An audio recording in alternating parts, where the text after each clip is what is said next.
Well, I guess the story behind the story for this video is that I wasn't attempting to make a video or a documentary about love. It came about as a simple project. It was, we were hired, my company, to do kind of a corporate training film, in-house video.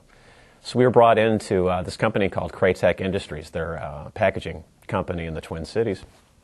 We were brought in, as we always are, to kind of interview all the department heads, and talk to various people around the plants, and get all these interviews down. So it's a lot of hours, a lot of days of shooting, nothing too spectacular. It's what we do. I meet this one guy through the course of doing the interviews named John Stevens. And his interviews are just like nothing else that I've ever done, because we've got prepared questions. And we go down the list, and John won't answer any direct question that we've got set up, that all the other people did.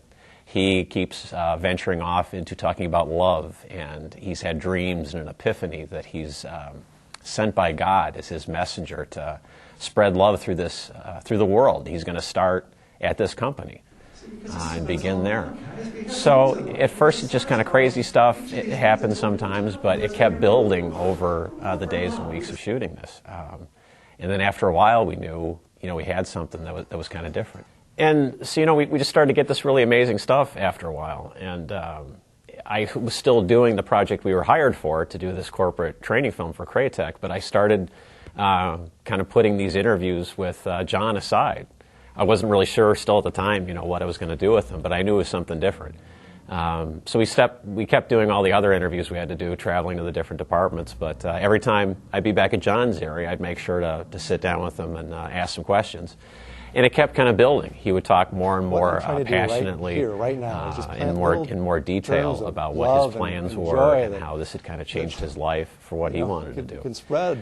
So after the kind of months of downtime, when we're kind of editing the Craytech project and putting it together, we're waiting for some other people to come into the country to interview. We have a couple weeks off where we're waiting to do those interviews. I started reviewing these tapes with John, and kind of looking at them all together, I realized that this was really special. It kind of affected me personally, after watching them for a while.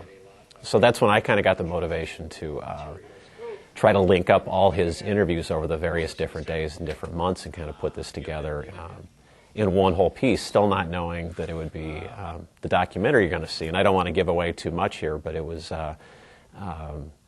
pretty powerful to me. It's really changed me as a filmmaker and the projects I want to go do. I've stopped making the kind of corporate projects, and John's words and video has kind of inspired me to go make more important personal films for what I want to do. So again, don't want to give away too much. You'll see it all here, but this is the interviews with John Stevens at Craytech.